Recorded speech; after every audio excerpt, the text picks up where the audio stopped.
Welcome back to the Uncanny Valley podcast, where we pull back the curtain on your source materials to find the true story within.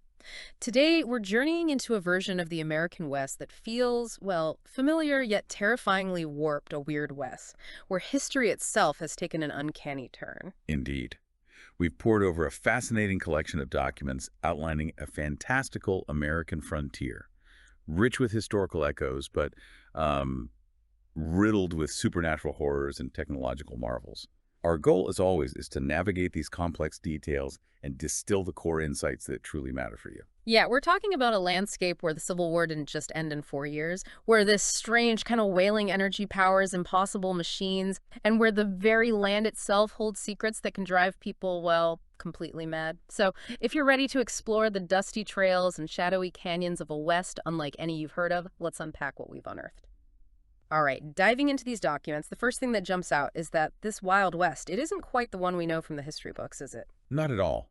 It mirrors our history in some really fascinating ways, but like you said, everything is subtly or sometimes brutally off-kilter. So you've got the familiar frontier towns, the sprawling plains, the rugged mountains, but there's this feeling underneath it all. Exactly. A pervasive sense of danger and darkness that hides beneath even the most idyllic scenery. You've hit on the core of it there, the history we know, but twisted into something almost recognizable. The central insight here is that the history is not our own. So while you recognize names like Gettysburg and Washington, their outcomes and implications are drastically altered, completely different trajectory. Right. And it's not just the big historical beats. Daily life is different, too. Absolutely. Yeah. This is a world where outlaws and partisan guerrillas still fighting an extended war are common threats. That's almost baseline danger. But alongside them, you have truly monstrous, weird varmints. Yeah. And the Tombstone Epitaph, which is this notorious tabloid everyone reads, but nobody admits to reading. Yeah, I know the type. Right. Well, it insists these things are real, printing these lurid stories of ghosts, monsters, and horrors out on the high plains. So it's this mix, this blend of familiar history and these supernatural elements. Precisely.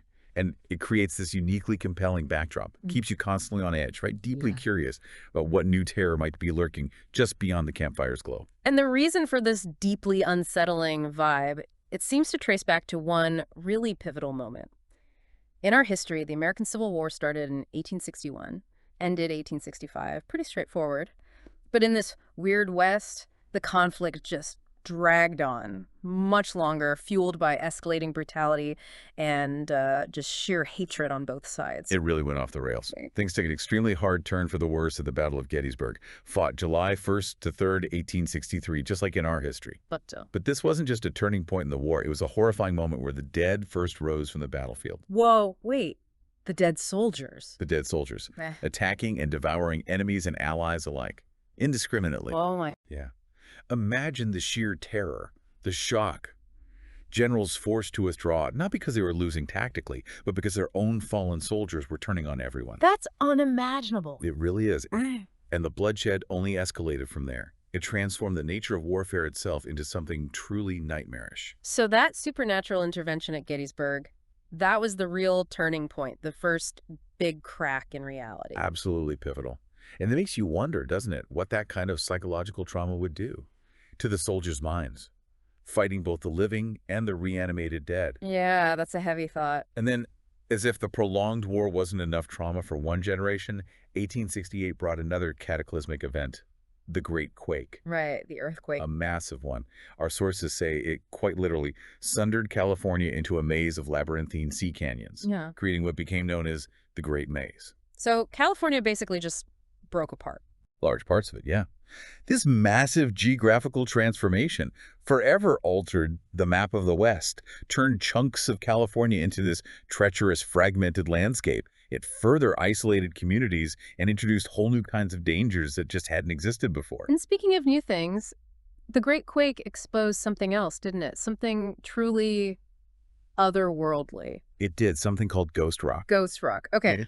This isn't just a new mineral, right? It's described as a superfuel. That's the term used, yeah. And it has these truly unsettling properties. Our sources really emphasize its most peculiar and chilling characteristic. When burned, it emits this low, haunting, moaning wail eerily like a banshee's cry. It wails when it burns, seriously. Seriously. And the most unsettling belief about it, that it's literally made of damned souls. Yikes, imagine powering your world with something that sounds like it's screaming. That's deeply creepy. It is. But what's truly fascinating here is how this mystical, almost demonic fuel simultaneously drove a rapid scientific revolution. How? Well, scientifically, ghost rock burns an astonishing 5 times hotter than coal. Much more efficient in a terrifying way. And when used in manufacturing, it produces a lighter, stronger metal called ghost steel, which has a much higher melting point than regular steel. Oh, okay. So better materials, more power. Exactly. This discovery ignited a boom in newfangled gadgets and gizmos. We're talking about steam wagons that move without horses, auto-gyros taking to the skies. Flying machines. Flying machines, yeah. And advanced weapons that inflict even greater devastation alongside armored vehicles. Basically, war machines got a massive, terrifying upgrade. And both sides use this stuff, Union and Confederate. Oh, absolutely. Both governments eagerly adopted these deadly contraptions, escalating the war's violence to an unprecedented, almost unthinkable degree. So this technological explosion powered by potentially damned souls, it created this whole aesthetic, right? Like steampunk meets horror. That's a perfect description. It creates a distinct steampunk horror aesthetic that defines the very essence of the setting. And it's a profound insight, really. Progress here is literally fueled by damnation. It's a fascinating, terrifying feedback loop, isn't it? A world accelerating towards its own destruction, powered by screams. And this technological arms race, fueled by ghost rock, it all came to a head, didn't it? It did. It culminated in the epic and bloody Battle of Washington in 1871. Washington, D.C. The very same. This was the ultimate gathering of these infernal war machines, a truly apocalyptic display of ghost rock-powered might, like nothing the world had ever seen. Our sources describe it as a desperate northern victory, but a victory nonetheless. It finally brought an end to the long and tragic Civil War on April 9, 1871, with Robert E. Lee's surrender at Appomattox. So the war did eventually end, just much later and much bloodier. Exactly. And it's important to connect this back for you, the listener. Such a prolonged and devastating conflict would have deeply scarred both the physical landscape and the collective psyche of the populace. It left this lasting legacy of fear, bitterness, and mistrust that just permeates every aspect of society in this weird West. Right. The trauma runs deep. Extremely deep. And if we connect this to the bigger picture, the end of the Civil War didn't exactly bring peace. It merely shifted the conflict into a new, equally brutal form. How so? What happened next? Well, President Grant, in late 1871, was desperately trying to regain control, especially over the chaos and the maze in the California territory.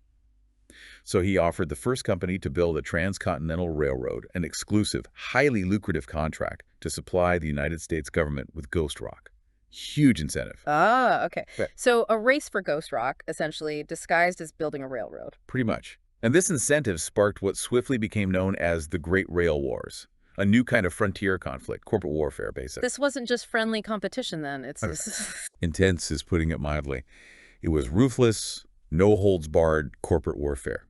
Our documents highlight several major players that emerged. Okay, who were they? Well, you had Empire Rails up in the north, staffed by these shrewd Civil War veterans, mainly focused on importing ghost rock. Then there was Lone Star, started by ambitious cattle barons down in Texas. Big money, big ambitions. Bayou Vermilion emerged from New Orleans, expanding aggressively outwards. Sounds standard enough so far. Ish. Right. But then things get truly, well, weird. You have Black River, a company run by this enigmatic woman, Mina Devlin, out of Kansas.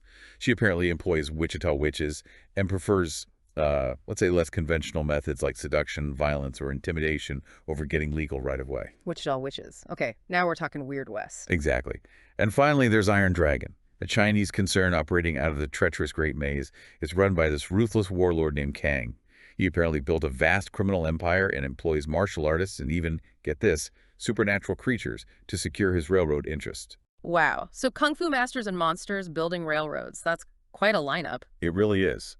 And while the most titanic battles between these rival rail companies officially ended by late 1879 with Wasatch Rail, Hellstrom's company, ultimately winning the transcontinental race, our sources make it abundantly clear that the fighting didn't stop. So the war just went underground. Sort of. Industrial espionage and bloody skirmishes continued, almost like a shadow war. Methods like bombings, arson, tearing up tracks, hiring outlaw gangs, assassinations. Standard business practices then. Huh, pretty much, in this world. And even black magic rituals were apparently employed to gain an advantage. Black magic. Seriously. Over railroad contracts. Apparently so. What's fascinating here is how this intense corporate-driven conflict adds yet another layer of pervasive danger to the Weird West. It demonstrates that even without overt supernatural threats, the setting is this constant struggle for survival, driven by unchecked corporate greed and an utter disregard for human life. It's brutal. Okay, so we've got this war-torn, technologically advanced, yet supernaturally threatened West. But where did all this weirdness actually come from? Did it just start with the dead rising at Gettysburg? That's a great question. According to our sources, no. The West's strangeness didn't just pop up in 1863. It actually predates that by near 1,000 years. 1,000 years? Wow. How? It traces back to a group of shamans known as the Old Ones. The old ones. Okay, who were they? They were a diverse group of shamans from various North American Indian tribes. They were basically fed up with evil spirits tormenting their people. So they devised this desperate, incredibly daring plan. They journeyed into the hunting grounds. The hunting grounds? What's that? That's the spirit world itself. They went there to fight what they called the Great Spirit War. They fought spirits in the spirit world. Exactly. And they were victorious, in a way, but it came at a tremendous, almost unimaginable cost. Yeah. They sacrificed their own bodies, entering this endless state, neither truly alive nor dead, to seal the spirit world and trap those phantoms inside. Whoa. So they became eternal guardians, sort of. Sort of, yeah. This sets up a crucial detail for our understanding. The idea of a continuous ancient struggle between dimensions, and that the boundaries between worlds are incredibly fragile. Their sacrifice was powerful, but ultimately it was a temporary solution. A temporary solution, meaning it eventually failed. It did. It was that fragile boundary that eventually shattered, unleashing pure terror onto the world. How did it shatter? Our sources confirmed that one of the last sons, a later shaman who journeyed into the hunting grounds, maybe trying to follow the Old One's path, accidentally released the four most terrible demonic spirits. The four most terrible? Don't tell me. War, famine, death, and pestilence. Chillingly, the Four Horsemen of the Apocalypse. The actual Four Horsemen. That's how they appeared. It's noted that they deliberately chose these iconic forms, terrifying, dark riders, specifically to maximize fear and alarm among humanity. They prey on our deepest cultural anxieties about the end times. So they weren't literally the biblical horsemen, but spirits that took that form. Precisely.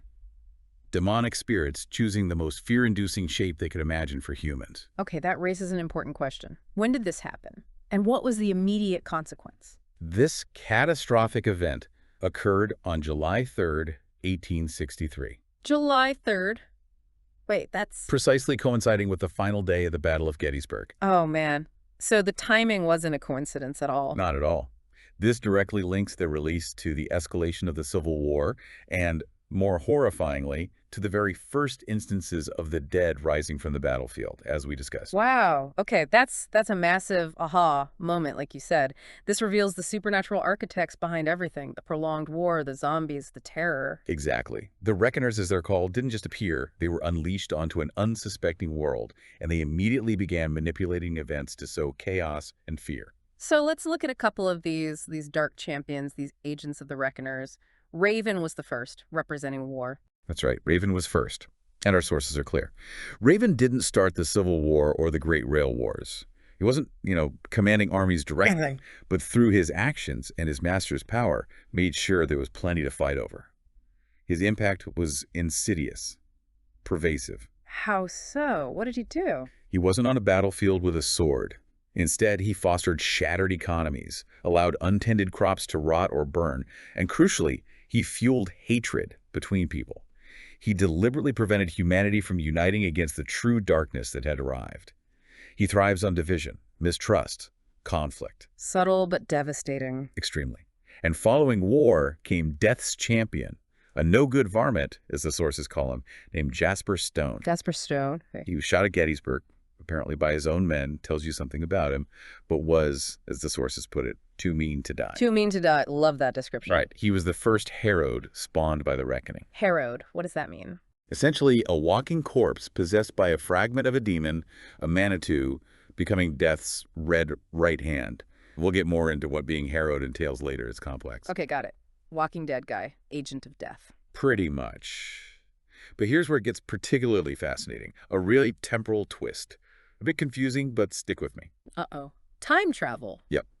The Reckoners, apparently facing a possible defeat in some potential bright future, sent an older, grizzled version of Jasper Stone back in time to 1876. Older Stone comes back from the future. Why? This old Stone break his younger self out of a prison run by Grim Famine's guy in Lost Angels. Then the two Stones, young and old, went on this bloody rampage across the West, murdering heroes, creating new pockets of terror, these Deadlands. It was catastrophic. So bad that... So bad that heroes had to make a devilish bargain with the younger Stone, working with him to defeat his older, even more dangerous self. They teamed up with one version of Death's champion to kill another. That's messed up. Totally messed up. And it left the younger Stones still wandering the trails, a constant dangerous presence, forever burdened by the knowledge of his grim future self. Wow. That adds layers of mystery, high stakes. It shows how desperate the Reckoners are. Exactly. Their willingness to unravel reality itself to achieve their ultimate terrifying goals.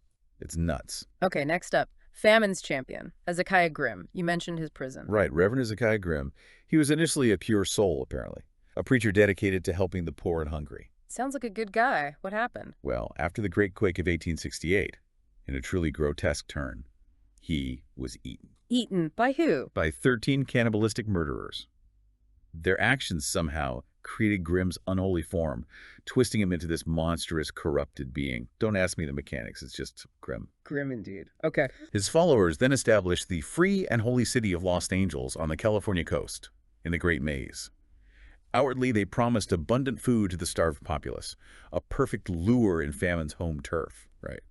Where everyone is supernaturally hungry, constantly craving sustenance. So free food. But there's a catch, obviously. Horrific catch. The dark truth was, well, the meat at the Sunday feasts, which were free and ostensibly welcome to all, was composed of Grimm's opponents. Yeah. Anyone who got in his way. No, they were feeding people. People. Yep. Grimm's thugs enforced his absolute law with brutal efficiency. And due to his servitor enchantments, his minions could even appear as radiant angels, further deceiving the desperate populace into their gruesome fate. That is vile, preying on hunger like that. It perfectly highlights the insidious nature of the Reckoners, doesn't it? Preying on fundamental human needs and fears, in this case, hunger to expand their influence and literally devour hope. But Grimm's reign didn't last forever, right? You mentioned heroes fighting back against Stone. Correct. In 1880, the Twilight Legion, this ancient order of monster hunters we'll delve into later, stepped in. They used coded messages hidden in the tombstone epitaph, of all places, and leveraged reporter Lacey O'Malley's contacts. The Muckraker. The very same. They guided heroes to trigger a second Great Quake.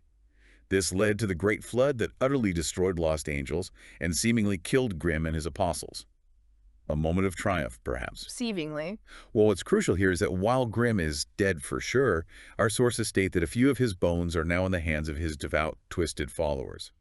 They've since spread throughout the rest, using these unholy relics to recruit a new cult of Lost Angels and continue his insidious evil, preying on the weak and hungry. So even in death, famine lingers. That's unsettling. Very unsettling. Even apparent victory is tainted. And finally, the fourth horseman, pestilence. Dr. Darius Hellstrom. Ah, yes, Dr. Hellstrom, the champion of pestilence, a brilliant but deranged inventor.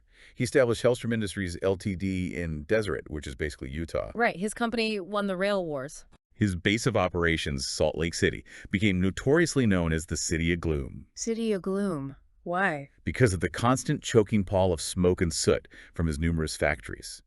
It's described as the most technologically advanced city in the world, churning out infernal devices powered by ghost rock, non-stop production. But at a cost, I'm guessing. Immense cost. The city was perpetually choked with smog, its sky blotted out, and a desperate, sickly population toiled in the factory district known grimly as the junkyard. Sounds awful. What was his ultimate goal? Just building gadgets? Oh, much grander and madder than that.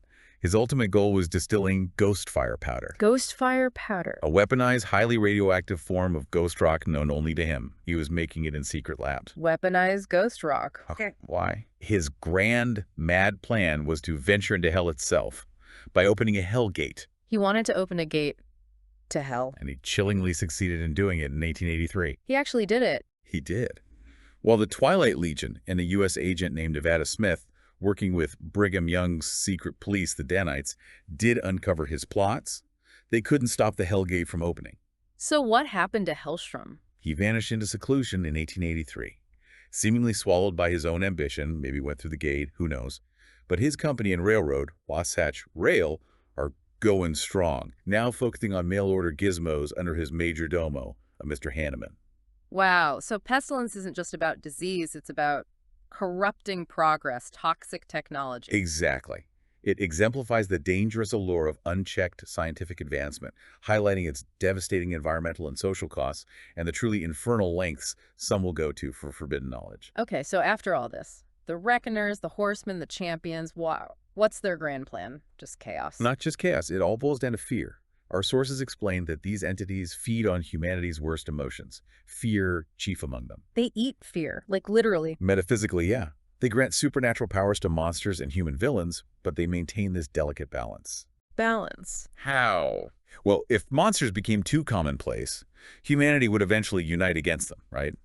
So the horrors largely lurk on the fringes, gnawing at our will and good natures, causing us to hate and distrust each other, ensuring a constant supply of their dark nourishment, fear, hatred, despair. That's insidious. Very. And this feeding mechanism leads to what the setting calls fear levels. Big fear levels. Yeah, fear doesn't just exist in people's minds here. It literally seeps into the landscape, physically transforming it. The land itself becomes afraid. In a way, yes. At a minor fear level, people are just a little jumpy, maybe some disappearances. But as fear intensifies, bodies are found in pieces. Shadows on cliffs might start to look like leering faces mocking you. Creepy. And at the highest levels. Everyone's terrified. Flowers die while weeds thrive. And the ultimate stage is a deadland, a realm of pure fear made manifest. Here, rocks look like skulls, and just might be.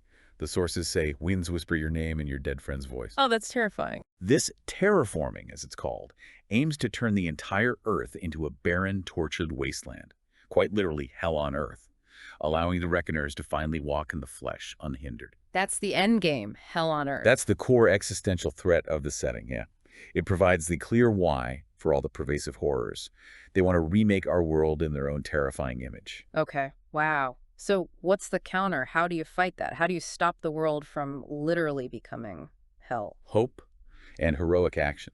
Our sources emphasize that the only way to reduce a fear level is for heroes to eliminate the creatures dwelling there, yes, but also to protect the populace. And most importantly, inspire them. Inspire them. Through do-gooders, Yeah. raising community spirits. It's not just about fighting monsters, it's about rekindling hope, reminding people what they're fighting for.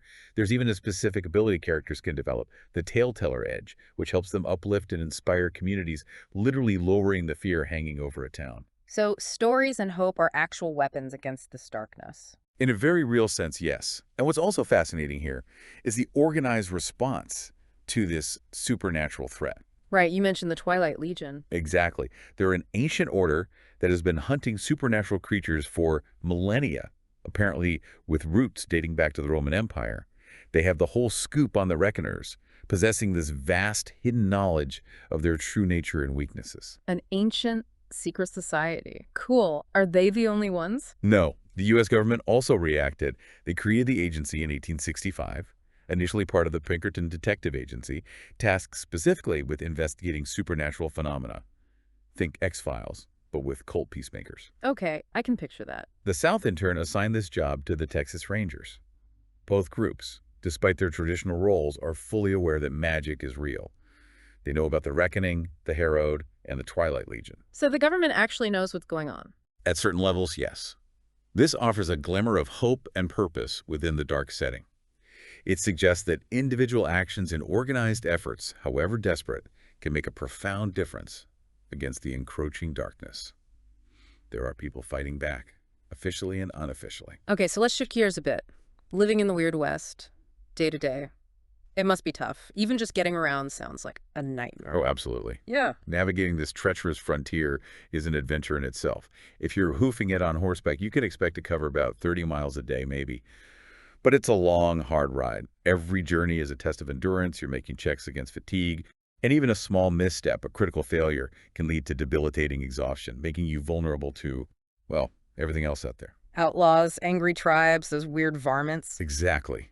Stagecoaches offer a somewhat safer, though still dangerous option. They average about 100 miles a day on reputable routes. More comfortable, maybe? But these established routes are often likely places for ambush, as the sources put it. So the threat remains, even if you're riding with other people. Nowhere is truly safe. And the trains, the ghost rock-powered trains, they must be better. They're the safest and fastest option for sure, covering 20-40 miles per hour, which is incredible for the time. A marvel of modern, albeit terrifying, engineering. But even they have perils, right? You mentioned the rail wars sabotage. Yep. The Great Rail Wars may be officially over, but companies still engage in ruthless sabotage, dynamiting trestles, setting entire trainloads of honest folks to their doom just to inconvenience rivals. It's shocking disregard for life. That's awful. And chillingly, the sources mention that overnight trains sometimes arrive at their destination with trembling passengers or none at all. None at all. What happens to them?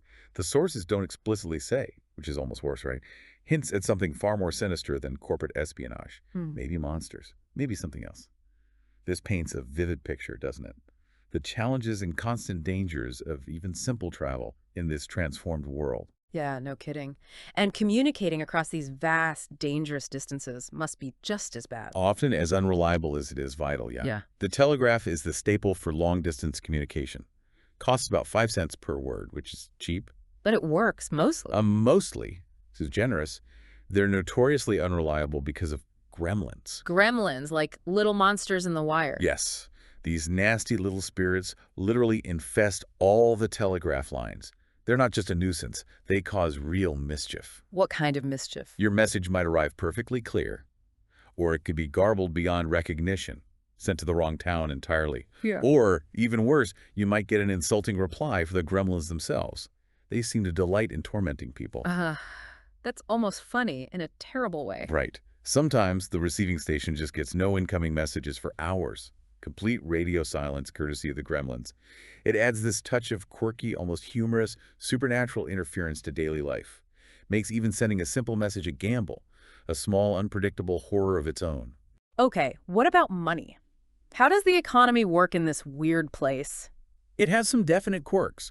Folks generally prefer solid metal coins over paper money. Paper carries a significant 10–20% exchange tax due to its fluctuating value and, frankly, inherent mistrust. Hard cash is king. Raw fundaments, gold, silver, and of course ghost rock, are also widely accepted, especially in boom towns where fortunes are made and lost overnight. People trade in the raw materials. Makes sense. And buying gear, is it easy to get what you need? You have options, but they often come with stark trade-offs. You can buy El Cheapo gear at half price, which sounds good. But. Always a but. But be warned. These cheap guns, saddles, whatever, they're prone to breaking at the worst possible moments. Usually when you roll poorly, they just fall apart. Great. Just what you need facing down a monster. Exactly.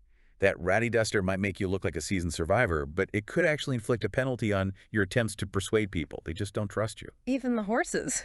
Even El Cheapo horses come with inherent flaws. The rules say you might end up with an elderly nag, a stubborn mare, or a mean stallion.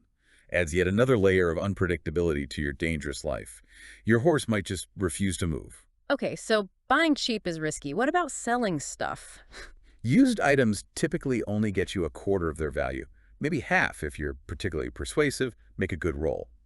And trying to sell unusual or dangerous gear, like multiple guns, weird science devices, or large amounts of raw ghost rock, is guaranteed to attract the attention of suspicious law dogs. Makes life even harder. You gotta be discreet. Right, so it's a tough market out there. Very tough. It illustrates the precarious nature of resources and the constant need for caution and cunning. But the real marvels and dangers are those infernal devices, right? The ghost rock gadgets. Oh yeah, they're born from that scientific revolution spurred by ghost rock. You can find them at showrooms of Hellstrom Industries, Smith & Robards, another big inventor company, and various local inventors. What kind of things are we talking about? Everything imaginable almost. From hat periscopes that let you peer over obstacles, though they make you stand out a bit, to noiseless shoes that give you an uncanny ability to move unseen. Owl eye goggles that pierce through the deepest darkness. And it goes way beyond personal gear. Imagine spring boots that let you leap impossible distances across canyons. Spring boots, like jump really high. Exactly. Or vapor masks that protect you against the noxious poisoned air found in places like Hellstrom's City of Gloom. There are tactile desensitizers that allow you to ignore grievous wounds, just keep fighting. And vocal unction elixirs that make you unnervingly persuasive. That sounds potentially game-breaking. Well, they all have limits and risks, often tied to malfunction. For weaponry, you'll find flamethrowers spewing superheated ghost rock vapor, steam saws for slicing through metal or flesh, Steam saws, grim. and steam gatlings for devastating firepower. There are even advanced vehicles like rail runners that can adjust to any gauge track and even retract their wheels to run on land. Air carriages, basically small airships, and powered ornithopters, which are steam-powered airplanes. So the technology is really advanced, but also really dangerous. Precisely. What's clear is that while these devices offer incredible advantages, their very nature, being powered by ghost rock, implies inherent risks and a reliance on a dangerous, unnatural fuel. This truly highlights the dangerous allure of unchecked scientific advancement in this world. Innovation comes at a terrifying cost. In a place this wild and weird, law and order must be flexible, or maybe just brutal. It's a deeply complicated beast, yeah. Often more about raw power and local custom than written statutes. You have tiers of law enforcement: town marshals, county sheriffs, and then at the federal level, U.S. Marshals or territorial rangers. Anyone with a badge gets a small boost, mechanically, to their ability to persuade or intimidate people within their jurisdiction. A little bit of authority goes away. How do they differ? Town marshals are often lone wolves, maybe with a deputy or two. Limited power, really struggling to maintain order against overwhelming odds. County sheriffs are elected, have more influence, collect taxes, and are often famous gunmen themselves. Think Pat Garrett or Wyatt Earp types. On the feds? U.S. Marshals and the Territorial Rangers, who were formed in 1872, enforce federal law and, crucially, investigate those weird events. They patrol counties, track criminals across state lines, and even escort members of the Twilight Legion. So the Rangers know about the monsters and magic, too. Oh, yeah. They're fully aware and actively engaging with it. The system of crime and punishment, though, it's disturbingly harsh. Yeah. Offenses like horse thieving, rustling, murder, rape, all routinely punishable by hanging. Swift frontier justice, often without much due process. Grim. What about supernatural crimes? That's where it gets really unsettling. The category of unnatural acts. While there are no official laws on the books for things like wielding black magic or consorting with the devil, the sources state, and this is a direct quote, "When a thing can't be ignored or explained, it's usually dealt with violently." Meaning Hanging. Despite the lack of formal legislation, it reflects this deep-seated fear and intolerance for the supernatural, overriding any semblance of formal justice. If it's weird and scary, they hang it. Wow. Fear really rules everything. Pretty much. And then there's the sacred ritual of duels, especially at high noon. Like in the movies. Sort of, but with specific rules here. They last exactly 3 rounds. Each duelist gets a whole card drawn from a deck to determine their initiative, their speed. You can use clever tactics to affect your opponent's chances, maybe psych them out, but actual attacks, reserved for the climactic 3rd round. And who shoots first? Crucially, firing first isn't generally considered murder by frontier custom. It reflects this grim code of honor. It paints a vivid picture, right? A precarious justice system, brutal realities where honor and survival often clash, leaving little room for traditional law. Yeah, definitely. Given all this, it's no surprise superstition is rampant. Absolutely pervasive. Yeah. After 21 years of the Reckoning's daily horrors, people are more superstitious than ever. They privately believe in all sorts of things they publicly deny. Couldn't admit it, you know. This also fuels a deep general distrust of strangers. Newcomers often face suspicion, even hostility in towns, especially those with peculiar get-ups or unusual behavior. There's this constant tension, a feeling of being watched, judged. And this suspicion can boil over quickly, right? If something undeniably strange happens. Oh, instantly. Yeah. Most townsfolk view magic as the work of Satan. They'll quickly form a mob, pitchforks, torches, the whole deal, if they see obvious displays of magic, voodoo rituals, weird critters, or even just recognize someone as a huckster or witch. It's a mob mentality fueled by terror. So magic users have to be incredibly careful. Extremely careful. It's a society deeply affected by the supernatural, where even mundane actions are tinged with fear and belief. It's also why cremation and piling rocks on graves are becoming more popular. Right, you mentioned that. Ostensibly to keep critters out. But more practically, as the sources hint, to keep corpses firmly rooted in the ground. Preventing the dead from rising is a very real practical fear in this world. It's fascinating how these organizations are formally fighting back, though. The agency, the rangers. Yeah, it shows a structured response. The agency serves as the Union's elite secret investigations arm, rooting out sedition, corruption, and, most importantly, strange phenomena. Agents gain favors, which are essentially resource points they can spend. Favors. Like what? Things like strong-arming newspapers to kill a story, securing special equipment, getting backup, or covering up their supernatural operations, keeping things quiet. And the rangers. The Territorial Rangers, formed in '72, patrol territories, track criminals, and specifically hunt abominations. They also gain favors. And upon reaching lieutenant rank, they receive this classified document called Chapter 13 of Fugitives from Justice. Chapter 13. What's in it? Details on supernatural creatures, forbidden lore, weaknesses. Basically, a monster hunter's field guide issued by the government. Wow, so they're really organized. And then, of course, there's the Twilight Legion, the Ancient Order, dedicated monster hunters with deep knowledge of the Reckoners and their servitors, working tirelessly, often in the shadows. And these groups know about each other. What's critical is that both the agency and the Rangers know about the Twilight Legion and sometimes cooperate. They all know about the Reckoning, the Harrowed, and that magic is very much real. So there's this hidden war going on with different factions fighting the darkness. Exactly.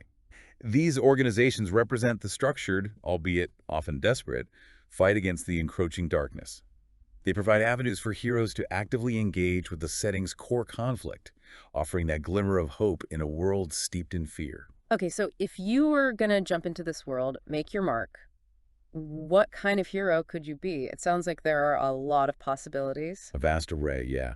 It's not just about the classic Western tropes, though they're certainly there. You can absolutely play a gunslinger, a law dog, an outlaw, or a war-weary soldier haunted by the long, horrific conflict, a diligent craftsman trying to make an honest living, a resilient farmer battling supernatural blights as much as weather, a shrewd trader navigating dangerous routes, a hopeful prospector digging for gold, or maybe ghost rock. But what about the weirder stuff, the stuff that really leans into the setting? That's where it gets truly unique. You can be a Chai master, channeling supernatural force through incredible martial arts, like something out of a Hong Kong action film, but on the frontier. Okay, cool. What else? An escort, which is a term for a guide or companion. Often this might be a soiled dove, as female entertainers or prostitutes were sometimes called back then, who might have hidden depths, information networks, unexpected skills. Interesting. An explorer might search for wonders and horrors beyond the known horizon, mapping the Great Maze or delving into haunted ruins. An immigrant, whether Chinese, Mexican, European, or African, brings new customs and faces the harsh realities and prejudices of this strange land, adding another layer of struggle. Right, add social commentary too. Definitely. An Indian shaman is connected to the demanding, often angry nature spirits, wielding ancient power but bound by strict traditions. A mad scientist, as we've discussed, builds those weird and wonderful devices with ghost rock, often at a terrible personal cost to their sanity or health. And the muckraker, working for the epitaph. Exactly. A yellow journalist, maybe for the tombstone epitaph, hoping to expose the truth, or at least sell papers no matter how embellished or sensationalized, spreading news, rumors, and maybe even coded messages. Lots of variety. And just as backgrounds define a character, so do their flaws, right? The hindrances. Absolutely. They provide mechanical points you can use to gain other benefits like cool abilities or better stats.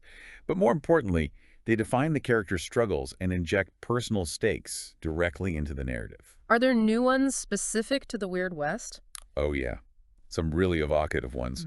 For example, Ailin means your character suffers from some chronic, incurable disease. You're constantly battling fatigue, and critical failures can worsen your condition. The major version means you're basically terminal, but facing death gives you immense inner conviction. Heavy. What else? There's cursed, past wrongs, dark deeds. Something maybe what people call the fella upstairs. Ain't too pleased. Mechanically, the marshal gets extra resources to make your life difficult. Bad luck just follows you. Like the universe is against you. Pretty much. A grim servant of death is a stone-cold killer who gains an uncanny ability to inflict damage, but on a critical failure. They might accidentally strike the nearest ally. High risk, high reward. Ouch! Friendly fire! Talisman means you suffer a penalty to certain arcane abilities, spellcasting, shamanism, whatever, without a specific, often mystical item, like a huckster needing their lucky deck, or a shaman needing their medicine bag. Makes you dependent, vulnerable if you lose it. Okay. Tenderfoot makes wounds far more debilitating for you than for others. Each wound imposes an extra penalty to all your actions. Makes you much more fragile. And trouble magnet. Sounds self-explanatory. It is. The minor version means your critical failures are just subtly worse. Things go wrong in uniquely inconvenient ways. The major version, you are always the one chosen for negative effects. Yeah. The roof caves in, it lands on you. If someone gets possessed, it's probably you. You just draw danger like a lightning rod. Ha! Sounds fun to play, maybe not to be. Right. This robust system of hindrances allows for deep character customization, injecting those personal stakes and challenges directly into the narrative. Makes every hero's journey truly unique and compelling. Okay, let's talk about those arcane backgrounds. The magic users, the weird scientists. How do they work? They seem central to the setting. They absolutely are. Each offers a unique way to tap into the supernatural, often with significant consequences. First up, the blessed. Blessed by. Individuals granted powers by divine beings of goodness. Angels, maybe capital G God, maybe other benevolent spirits. Their powers are subtle, almost imperceptible, manifesting as quiet miracles, uncanny luck, maybe a timely healing touch, not flashy fireballs. But there's a catch. Always. If they commit a sin and the game defines minor, major, or mortal sins, they face immediate spiritual penalties. Maybe their faith skill falters. Maybe they temporarily lose their powers altogether. They need to perform sincere atonement to get back in good graces. It's a constant moral tightrope walk. Got it. Keeping the faith, literally. What about Chai Masters? Chai Masters. They channel supernatural force chi through their bodies via incredible martial arts. They become living weapons. Their role is often stated as bringing peace. Sometimes violently. Sometimes violently, yeah, though they often prefer non-lethal attacks. Yeah. They can assume various combat styles, like the deceptive drunken style for defensive weaving, making them hard to hit, or eagle claw for armor-piercing unarmed attacks, striking with uncanny precision. So their powers look like martial arts, not spells. Exactly. Yeah. Perceived not as magic, but as part of their martial arts style, intricate forms, rapid strikes, controlled breathing techniques. Very cinematic. Cool. Now, hucksters, gamblers dealing with spirits. Sounds risky. Extremely risky. Yeah. They're essentially gamblers dealing with these mischievous spirits they call jokers. They visualize mental duels as high-stakes poker hands, wagering their sanity and souls for power. Poker hands, how does that work? They use a spellcasting skill, Yeah. but the unique mechanic is dealing with the devil. They can attempt to cast any spell, even ones they don't know or beyond their normal abilities, by literally playing a poker hand against the spirits. Ace high, pair, straight, flush, etc. grant different amounts of power points. But if they lose the hand? The critical failure on this roll leads to a horrifying backfire. Effects like mind wipe, brain drain, corruption, overload, or utter madness. It can leave them broken husks, permanently damaged. Huge risk. Yikes. What does their magic look like? Often manifests as mystical playing cards materializing in the air, or glowing, thrown cards as attacks. Very distinct visual style. Some can even engrave hex guns to channel certain spells through their firearms. And the Whitley blood? Ah, yes. Some hucksters have Whitley blood, a tainted bloodline granting them blood magic. They can suffer physical fatigue or even grievous wounds for more mystical power. It often comes with physical deformities and makes them less persuasive. A dark bargain indeed. Definitely dark. Okay, mad scientists. We've touched on them. Building infernal devices. Right. Brilliant but often deranged eggheads who build weird and wonderful devices powered by ghost rock. Their inventions, while astounding, are notoriously prone to malfunction on critical failures, often with explosive or unpredictable results. Things blow up. A lot. Do they all build machines? Not exclusively. Some are alchemists, chemical cousins who synthesize potions. Things like snake oil for healing, maybe questionable healing, or a focusing elixir for temporary boost to their abilities, or peptonic to remove fatigue. And the ghost rock fever. A grim, almost inevitable aspect of this background. Prolonged exposure to ghost rock can lead to debilitating fatigue, exhaustion, severe mental hindrances like delusions or phobias, or even spontaneous combustion. Spontaneous combustion. Yep, causing them to rise as burning dead, creatures of living fire, still clinging to their corrupted science. Their powers manifest through steam, steel, complex, often visibly unstable machines. Very hazardous. Okay, last one. Shamans. Native American holy people. Exactly. Indian holy men and women who gain power from bargains with nature spirits. They become spiritual conduits for their people, wielding the power of the natural world. The spirits, however, are described as rattled and upset by their evil counterparts, the manitous, and by human desecration of the land. What does that mean practically? It leads to a fascinating and profound consequence. The spirits, And thus, the shaman's powers are repulsed by mass-produced items and machines that destroy or pollute the earth. Trains, mines, ghost rock devices. So technology interferes with their magic. Massively. Oh. In areas strongly connected to the old ways, like the independent Sioux nations, technology literally ceases to function. Rifles become inert metal sticks, telegraphs go silent, even modern wagons break down. It creates these zones where the old ways dominate. Wow, that's a huge implication. How do their powers look? Often expressed through chanting, intricate rituals involving natural components, constant prayer. Their magic is deeply personal and connected to the land itself. This is an incredible range of abilities. It really highlights that blend of fantasy, steampunk, horror, allows for such diverse heroes tackling these challenges. Absolutely. Each with their own distinct method and distinct price for engaging with the supernatural. Now, you mentioned the Harrowed before, Jasper Stone, the first one. This sounds like a major concept. You can actually play one of these Walking Dead guys. You can. It's one of the most intriguing and, frankly, grim character options. If you're a wild card, which is the term for player characters and major villains, people with more plot significance, and your brain is mostly intact after you die. Mostly intact. Okay. You have a terrifying chance to return. If a specific card, the Joker, is drawn from the action deck used in the game right after your death, you come back. Oh. But you bring a fragment of a demon and manitou from the hunting grounds back with you, inside your head. So you cheat death, but you get a demonic roommate. Exactly. Alternatively, some players choose this dark path from the outset, taking the Harrowed edge during character creation. So what's it like, this unlife? What are the pros and cons? It comes with distinct advantages and profound disadvantages. On the upside, you gain incredible toughness, like +2 mechanically. You seem to ignore the debilitating effects of grievous wounds. You don't suffer penalties from them. You're immune to disease and poison. You don't bleed out. Sounds pretty good, actually. Hard to kill. Very hard to kill.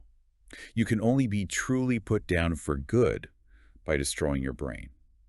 You also heal differently. You physically stitch yourself up. You can even reattach severed body parts, assuming they weren't disintegrated. It's gruesome, but effective. Okay, that's the good stuff. What are the downsides? Sounds like there have to be some big ones. Oh, they're profound and tragic. First, you bear a death wound, a permanent, ugly scar from your original demise, a constant reminder of your unnatural state. You look like a walking corpse, often with visible damage. So, not great for making friends. Definitely not.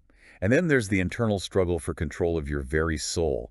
This is measured by a score called Dominion. Dominion. Yeah, it represents the balance of power between you and the manitou inside you.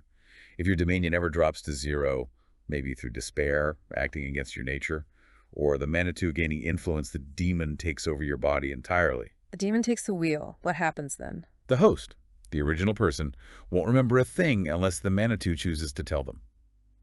During these times, the demon can commit horrifying acts. The rules call it mischief, mayhem, or murder. Like what? Could be anything from firing a stray shot that accidentally hits an ally, to destroying something precious, to outright murdering a loved one or innocent bystander. You wake up and there's blood on your hands and you don't know why. Oh man, that's terrifying. The loss of control. Exactly. There are also physical needs. Harrowed must eat a pound of meat daily, fresh or carrion. The manitou isn't picky to avoid debilitating fatigue. They don't need water, though.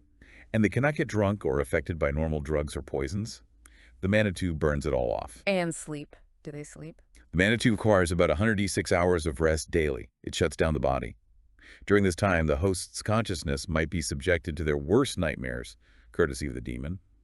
Or the manitou might use the unconscious body to commit more nasty deeds while the host is out. Just gets worse and worse. And they're considered an affront to the spirits of nature. So no beneficial magic from Indian shamans affects them. No spiritual healing, no helpful nature buffs. The spirits reject them. Wow. Okay. What about counting coup thing? Ah, right. Harrowed can count coup on powerful supernatural creatures they defeat. It's this grim process where they absorb some of the creature's essence. This can grant them strange, new abilities, new powers. Great. But often, with equally strange drawbacks or further corruption. It's another dark bargain, drawing more power from the darkness. Do they get specific Harrowed powers too, like character abilities? Yes, they have access to unique Harrowed edges, special powers. Examples include becoming like a ghost, allowing them to turn incorporeal for short periods, Oh. conjuring hellfire, blasting literal fire from their fingertips, or becoming implacable, making them even tougher to put down, shrugging off damage. Man, this deep dive into the Harrowed. It reveals this tragic, powerful, utterly unique character option. The cost of supernatural power, the internal struggle. It really is. It highlights the core themes of the setting. Power at a price, the fight for one's soul against encroaching darkness. It's compelling stuff. Okay, so you're playing one of these cool, flawed characters. What are you actually fighting? What kind of threats are out there? It sounds like a lot more than just outlaws. Oh, far more. The Weird West is teeming with threats beyond human understanding. Encounters with these horrors are often determined randomly, using draws from that action deck we mentioned. So you don't always know what's coming. Exactly. And the difficulty isn't scaled to match the hero's power level, like in some other settings. Sometimes you encounter a horrific abomination that you simply cannot defeat head-on. You have to run, hide, be clever, maybe hire guns. Makes sense. Keeps you on your toes. Definitely. And the narrative, the way the marshal or GM presents it, is encouraged to draw out the suspense. Describe the whispering winds, the malformed shadows, the strange tracks. Not just have the beastie jumps out immediately. Build that dread. So what kinds of beasties are we talking about? Give us the rogues gallery. The adversaries are incredibly diverse. You've got natural predators, sure, coyotes, mountain lions, bears, snakes, but often twisted into something more feral, more aggressive by the fearful landscape. But the real horrors. Yeah. Among the undead and reanimated, you'll find the burn-in-dead. These are those poor souls, often mad scientists or people working with ghost rock, who succumb to ghost rock fever and spontaneously combusted. They're shambling creatures of living fire, and their touch can infect others with the same horrific condition. Nasty. What? There are gloms. These are grotesque masses of corpses, literally joined together by the dark spirits, the manitous. And they can absorb more corpses into their horrifying forms, becoming bigger and stronger. Truly nightmarish. Okay. You'll encounter dime a dozen Walkin Dead, your standard shambling zombies, often rising from battlefields or poorly tended graveyards, and the chilling walking fossils, animated skeletons, maybe dinosaurs or megafauna clattering through the Badlands. Animated dinosaur skeletons. Okay, that's cool and terrifying. Right. Then there are the monstrous beasts, each more unsettling than the last. Catamounts, like mountain lions, but with chameleon-like fur that lets them blend in anywhere. And they mimic human screams to lure their prey. Mimic screams. That's evil. Totally evil. The Carcajou are Wolverine-like creatures, but their bodies are incredibly dense, making them unnaturally tough to injure. Chinooks are described as Collisley Wolverine hybrids. Imagine that possess an unnatural ability to control local weather, bringing sudden blizzards or sweltering heat waves. What if they're control? Wow. Chupacabras, the infamous goat suckers. Right. But here, disturbingly, they also collect the eyes and lips of their victims. That's why. Yeah, creepy detail. Keep going. There are devil bats, giant bats that breathe fire, nicknamed dragon bats for obvious reasons, gargantuan maze dragons, enormous burrowing worms that carve tunnels through the fractured landscape of California, big enough to swallow a train, and rattlers, ancient near-god-like serpentine worms with tentacles that burst from the ground, possibly remnants of some older world. Giant worms and dragons. Okay. You also have tarantulas, giant venomous spiders with wall-walking abilities, infesting caves and mines. And get this, tumbleweeds. Tumbleweeds. Like tumbleweeds. Exactly. Thorny, animated tumbleweeds that roll across the plains, latch onto victims, and drain their blood. Oh, and they're surprisingly flammable. That's the most Wild West monster ever. I love it. That's pretty iconic, yeah. Spirits and possessors add another insidious layer of terror. Flesh jackets are literally excised human skins animated by dark magic that try to leap onto and possess targets, turning them into unwilling puppets. Skin suits. Ugh. Ghosts are more traditional ethereal, inflicting a chill of the grave that saps life force, often tied to specific locations or unfinished business. Gremlins, as we discussed, infest machines, causing malfunctions and being invulnerable while inside their devices, making technology itself a potential foe. Right, the telegraph pests. Hunger spirits spread that supernatural famine, inducing an insatiable hunger that drives people to cannibalism, feeding on their desperation. Morning mists are clouds of negative energy, causing psychic damage and forcing horrible visions of betrayal upon those who enter them. Night haunts subsist on souls, and victims they claim cannot be harrowed or resurrected. Their souls are just gone. Soul eaters. Nasty. Weeping widows possess living women, forcing them to spray blood-stained tears that spread despair and madness. And will-o'-the-wisps, mischievous lights that lure travelers off paths into hazards like quicksand or off cliffs, feeding on their pain and despair. Man, the variety is nuts. And these are just the spirits and beasts. What about humanoid horrors? Oh yeah, plenty of those too. Faminites, those ravenously hungry cannibals, often followers of Grimm's lingering cult, who spread disease with every bite. Ghouls, pale, clanny scavengers of the dead, dwelling in graveyards and tunnels, possessing a paralyzing poison in their claws. Ghouls under Dodge City, right. Exactly. Hanging judges are spectral, undead lawmen, often victims of injustice themselves, invulnerable, except, weirdly, to bullets fired by actual living law dogs. They wield these scythe-fitted pistols, very symbolic. That's cool. Nosferatu are described as lesser vampires, more feral than the suave European kind, who can infect victims with their curse through a bite. Poison women use their own brain matter to secretly poison food, turning sustenance into a deadly trap. A truly disturbing concept. Brain matter poison. Okay, that's tough. Skinwalkers are shapeshifters who wear human skin as a disguise, their mutable skeletons allowing them to change form, mimicking people they've killed. And Wendigos cannibals, transformed by their dark cravings, immune to cold but weak to fire or hot tallow, forever hunting human flesh in the frozen north. A classic monster. Are there intelligent masterminds behind some of this besides the Reckoner's champions? Definitely. Los Diablos are mentioned as the Reckoner's direct servants, terrifying portents of doom, sometimes appearing as devilish, fire-eyed longhorns, bringing utter destruction in their wake, like heralds of the apocalypse. And Unctainny, ancient, powerful, serpent-like creatures, often revered or feared by certain Native American tribes, possessing hypnotic gemstones capable of bending minds to their will. Masters of illusion and manipulation. Wow.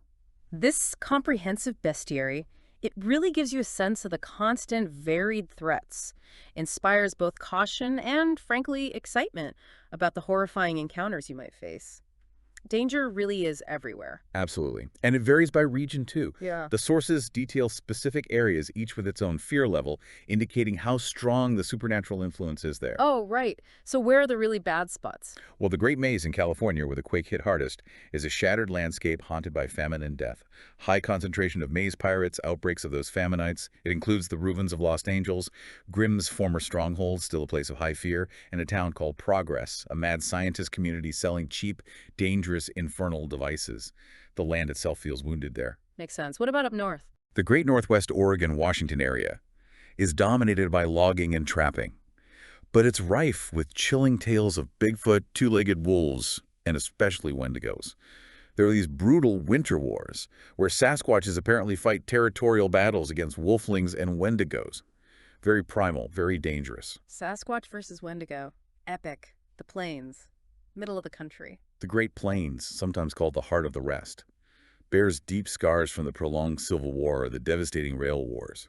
Plagued by outlaws, partisan guerrillas still fighting old battles, and truly horrific creatures. War and death seem particularly partnered here, ensuring constant strife. Dodge City, as we mentioned, is the city of ghouls. The Badlands are desolate, home to apex predators and things like Mojave Rattlers, those giant worms. High fear levels in places. In Utah, Hellstrom's turf. Deseret. Deseret is described as hot, dry, barren, with a high base fear level reflecting pestilence's influence. Salt Lake City, the city of gloom, is Hellstrom's factory town, choked with smog but technologically advanced. A different kind of horror industrial, oppressive. Then the Sioux Nations, where tech doesn't work. Exactly. The Sioux Nations, independent Native American states, Hunkpapa, Minneconjou, Brule, Oglala. After the Great Summoning of 1881, technology permanently ceased functioning within its borders. Only handmade primitive items work reliably. All manufactured tech guns, gadgets, trains, fails. It's a zone of pure old ways. Deadwood exists as a treaty city on the border, where ghost rock mining continues, creating constant tension. Fascinating contrast. What about further south? You have the Coyote Confederation, a loose coalition of tribes like the Cheyenne, Comanche, Kiowa, often clashing with settlers and southern interests. Adobe Walls is mentioned as a site of major conflicts, now haunted. A town called Hell's Half Acre is notoriously rollicking and dangerous. In the classic Southwest, Arizona, New Mexico. The wild Southwest. This is Tombstone territory, famous for the Ope Cowboy gang feud, now run by a resolute Marshal Ginny Earp Wyatt's maybe niece or cousin. The enigmatic China Mary controls the treacherous, monster-haunted mine tunnels beneath the town. Roswell is mentioned, hinting at maybe different kinds of weirdness. And Geronimo's Apache are masters of the countryside, using guerrilla tactics and maybe even shamanic powers. Each region has its own distinct flavor of danger. Yeah, this geographical tour really paints a picture. A land constantly under siege by fear and its monstrous manifestations, but different kinds of fear everywhere you go. So you've now toured a truly singular version of the Old West, haven't you? Where history took this darker, stranger turn. From the relentless civil war prolonged by rising dead, to the emergence of ghost rock fueling infernal machines, and the rise of the reckoners themselves. It's a world where every shadow might hide a horror, and every technological marvel comes with a sinister cost, bought potentially with the very essence of damned souls. Yeah, definitely not your grandpappy's Wild West. We've seen how the very land can be terraformed by fear, literally morphing into a hell on earth. And we've explored how heroic efforts, whether through the shadowy agency, the relentless territorial rangers, or the ancient Twilight Legion, are all that stand between humanity and total annihilation. You've also gained a glimpse into the incredible characters you could encounter, or even become, from those tragic, powerful, harrowed gunfighters to chi masters defying physics, and mad scientists risking everything for one more discovery, all calling this wild, weird place home. It really does raise an important question for you to ponder, doesn't it? In a world where even good intentions can unleash unspeakable horrors, where progress is fueled by damned souls, how would you define a hero? And what sacrifices would you be willing to make to hold back that encroaching darkness? A heavy question to end on. That's it for this journey into the Weird West. Thank you for joining us on the Uncanny Valley podcast. We'll be back next time with another deep dive into the fascinating and the unexpected.